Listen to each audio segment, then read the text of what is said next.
overlapping themes inspired by courageous women leaders have shaped the thinking of Pakistan. Firstly, that education is the foundation beneath every other freedom. It is the route to income, independence, and public voice. It is an obligation rooted in our faith.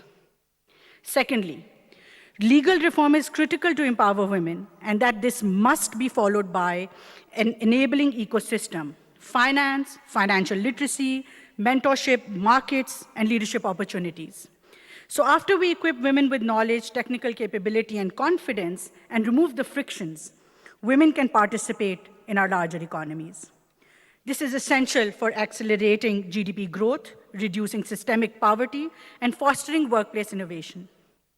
When women fully enter the workforce, they unlock underutilized talent pools, creating massive ripple effects that improve living standards for entire communities. Third, in the modern world, digital public infrastructure. Trusted data exchange, digital identity, and interoperable payments that can convert women's legal rights into practical access. Digital public infrastructure gives them direct financial control. They get recognition within the economy as they go from invisible workers to documented economic actors. Interoperable payments connect women, freelancers, and entrepreneurs to customers, e-commerce platforms, and cross-border markets. Digital public infrastructure also accelerates innovation that benefits women existentially by dramatically lowering digital costs of inclusion. Women can apply remotely for education, healthcare, social protection, licenses, government documents, taking mobility, which is one of the biggest frictions of women inclusion, out of the equation. Digital citizen services reduce queues, eliminate discretionary gatekeepers, and demands for informal payments. As the Federal Minister for Information Technology and Telecom, under the leadership of the Honorable Prime Minister Mohammad Shehbaz Sharif, I seek technology as an enabling infrastructure to empower women. A connected device can bring a classroom to a girl whose school is far away. A secure digital account can place income directly under a woman's control.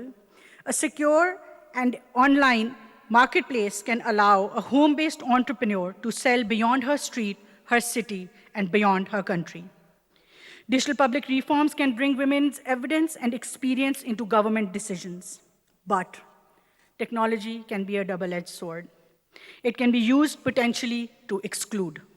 If a woman does not own a phone, cannot afford data, lacks digital ID, fears online harassment, or has never learned to use a platform safely, digitization can reproduce exclusion, that too at a greater speed. The question is not simply whether technology is available. The question is, available to whom, controlled by whom, and designed by whom? Any digital voice must lead to institutional voice. Online consultation is valuable, but it cannot substitute for women's participation and representation in cabinets, parliaments, public institutions, and in corporate leadership. Pakistan's experience illustrates both the promise and the responsibility.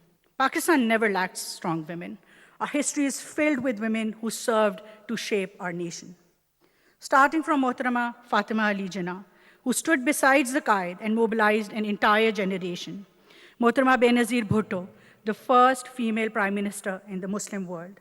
Mohtarama, the ex-first lady, who stood bravely in front of dictatorships and whenever the nation needed her.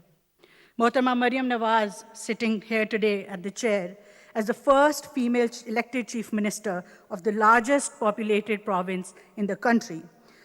Her exemplary leadership, which she will shed light on herself, is rooted in a development agenda which we can clearly see has citizen at its center. And that is what women leadership brings to you. Pakistani women today serve as judges, entrepreneurs, engineers, scientists, startup founders, professionals. They're excelling in every single aspect. But our responsibility is to ensure that they become the norm and not an exception.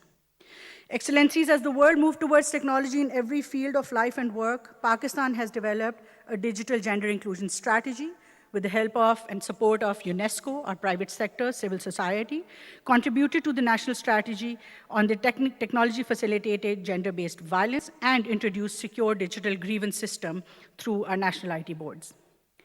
Through the ICT for Girls program, computer laboratories serve 110,000 young girls in Islamabad. Through national incubation centers, over 700 women-led startups have been incubated today. We're now opening a vertical women-led startup incubator standalone with women technology parks supporting and bringing down barriers of social inclusion. Through the Prime Minister's laptop scheme, which started when he was the Chief Minister, and also during our 2013 tenure under the leadership and premiership of Honorable Prime Minister Mohammad Nawaz Sharif, who started it in the federal for the first time. We've distributed over 1.2 million laptops till today across to the high merit students. Laptop is not just a device. It is a doorway to future. It is a gateway to the world. I'm just going to very briefly tell you a story of a young girl. Imagine a young girl sitting in one of the least developed cities of Punjab back in 2009-10. She receives a laptop in her college, intermediate school, and learns through that laptop about the top-rated university of the country, applies there, gets a scholarship, gets into the law program, comes to Lahore for her education at the Lahore University of Management Sciences, takes a gap year in her third year, goes back to her original village, opens a tech training institute, and till today has trained tens of thousands of young girls of that less developed area. That is the power of a laptop, a device, and technology. Ladies and gentlemen, this is what Access can do. It turns technology from something a girl observes into something she can command and she can generate value with for herself and for others. According to the GSMA, Pakistan recorded the largest improvement in digital gender inclusion, especially usage of mobile internet. In 2024, when I took office, we were at a 38% gender digital divide.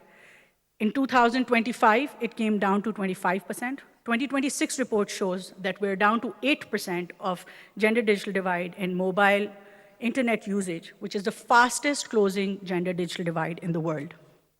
Women's mobile internet adoption has increased from 33% to 45% over the last 2 years. But connectivity is the first layer. A real measure of success is whether women in rural district, whether women sitting in the farthest corner of this country can learn, can earn, receive payments, become entrepreneurs through the help of technology. I'm going to just narrate in the end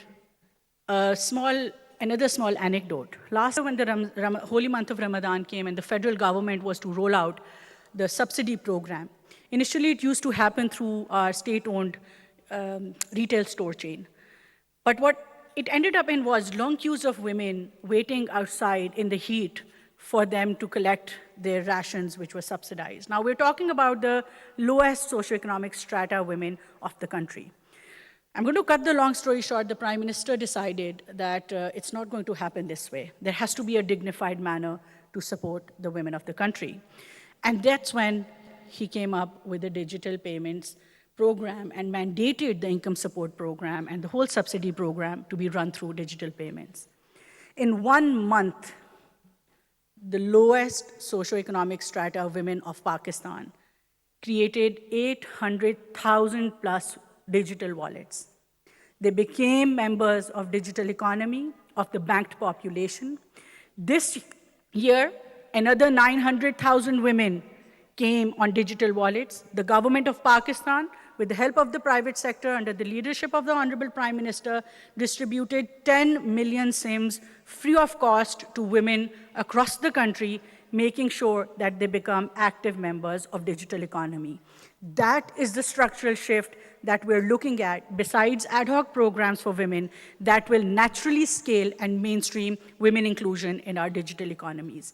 And that is the power that technology brings to you. I would like to just say in the end that women cannot just be at the receiving end of technology. Today, with artificial intelligence at the core of every single sector, women need to be at the building ground. We have to have a seat on the table. Our experiences, our statistics cannot be left out of machine learning and AI algorithms, because that means exponential and systematic exclusion of our experiences. We have to be there, and that is what Pakistan aims. Every girl should have access to connectivity. Every woman should be able to obtain and control a secure digital identity and financial account.